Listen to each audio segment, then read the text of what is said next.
मध्य प्रदेश में व्यवहारिक न्यायाधीश वर्ग 2 की परीक्षा 2019 मार्च के माह में आयोजित की गई थी। इस परीक्षा में मध्य प्रदेश सहित अन्य राज्यों के हजारों विद्यार्थी सम्मिलित हुए थे। परीक्षा के उपरांत 19 प्रश्नों को लेकर कई सवाल खड़े किए गए थे, जिसको लेकर जबलपुर हाई कोर्ट में सुनवाई होने के बाद ऐतिहासिक फैसला देते हुए 2 रिटायर्ड जजों की कमेटी बिठाई गई है। मध्य प्रदेश में व्यवहारिक न्यायाधीश वर्ग 2 की परीक्षा कुछ माह पहले आयोजित की गई थी। परीक्षा के दौरान प्रश्न पत्र में 19 प्रश्नों को लेकर विद्यार्थी द्वारा प्रश्न चिन्ह खड़े किए जा रहे थे। इसको लेकर विभिन्न विद्यार्थियों द्वारा अलग अलग बिंदुओं पर करीबन 17 याचिकाएं लगाई गई थी। इन सभी याचिकाओं को जबलपुर हाई कोर्ट द्वारा सुनवाई की गई, जिसमें वरिष्ठ अधिवक्ता राघवेंद्र सिंह द्वारा मीडिया से चर्चा करते हुए उक्त विषय के बारे में बताया गया। ये मध्य प्रदेश में कुछ माह पहले व्यवहार न्यायाधीश वर्ग 2 वर्ष 2019 फेज़ 2 की परीक्षा हाई कोर्ट के द्वारा ली गई थी, जिसके द्वारा सिविल जज क्लास 2 की कैंडिडेट्स को चुना जाना था। वह परीक्षा का 3 चरण में ऐसी परीक्षा होती है न्यायाधीश चुनने की, जिसमें प्रारंभिक परीक्षा, मुख्य परीक्षा और इंटरव्यू साक्षात्कार के बाद चयन होता है।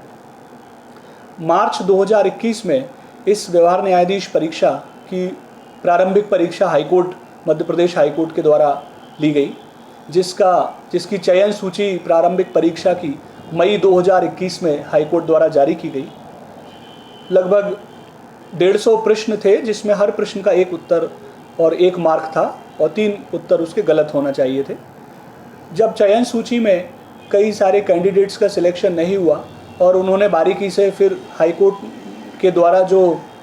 चयन सूची के संबंध में मॉडल आंसर की जारी की गई कि किस प्रश्न का क्या उत्तर उनके हिसाब से है, तो उस पर उन्होंने आपत्तियां बुलाई कैंडिडेट से। कई कैंडिडेट्स ने इस संबंध में अपनी हाईकोर्ट को आपत्तियां प्रस्तुत की गई और उन आपत्तियों का निराकरण हाईकोर्ट की एग्जामिनेशन समिति ने करते हुए और मई में एक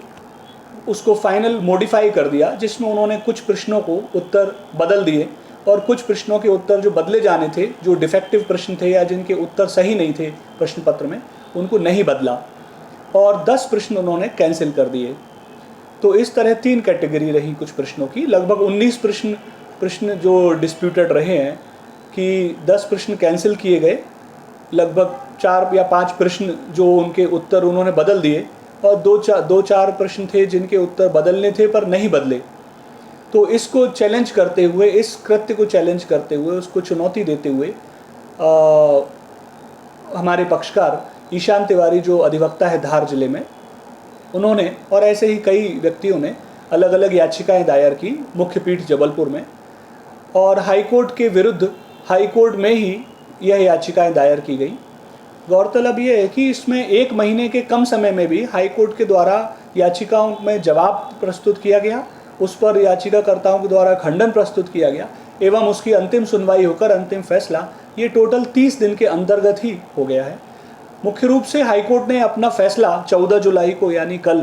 पारित किया है, जो कि 25 पेज का विस्तृत फैसला है और उसको अप्रूव्ड फॉर रिपोर्टिंग किया है, जिसका मतलब है पूरे देश में कानून की किताबों में, जर्नल्स में उसे छापा जाएगा और उसको एक नज़ीर बनाया गया है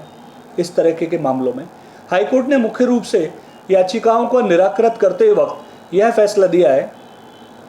कि 19 जो प्रश्न जिनमें विवाद है,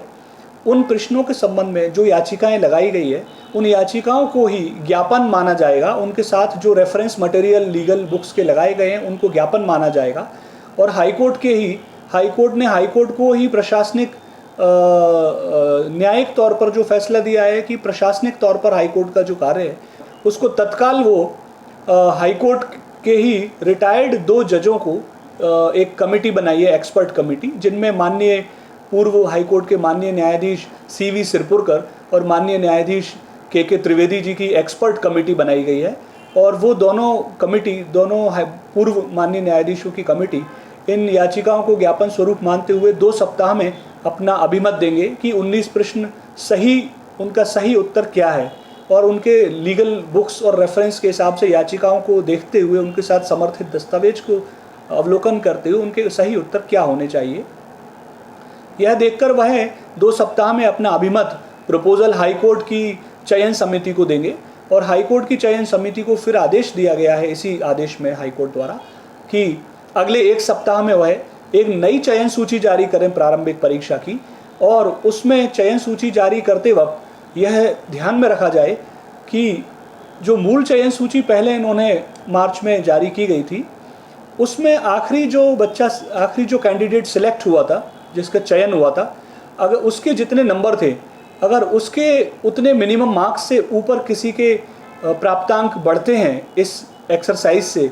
तो ऐसे समस्त कैंडिडेट्स को मुख्य परीक्षा में भाग लेने की अनुमति हाईकोर्ट द्वारा दी गई है। यह फैसला मेरी नज़र में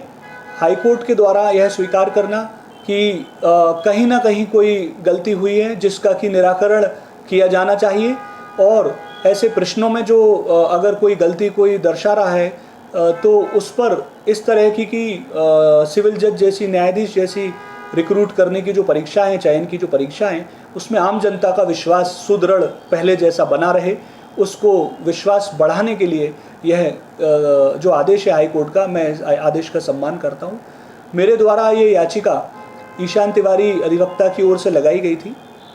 एवं अन्य भी 17 याचिकाओं अलग अलग जगह से लगी थी, जिनका एक साथ निराकरण हाईकोर्ट के द्वारा किया गया है।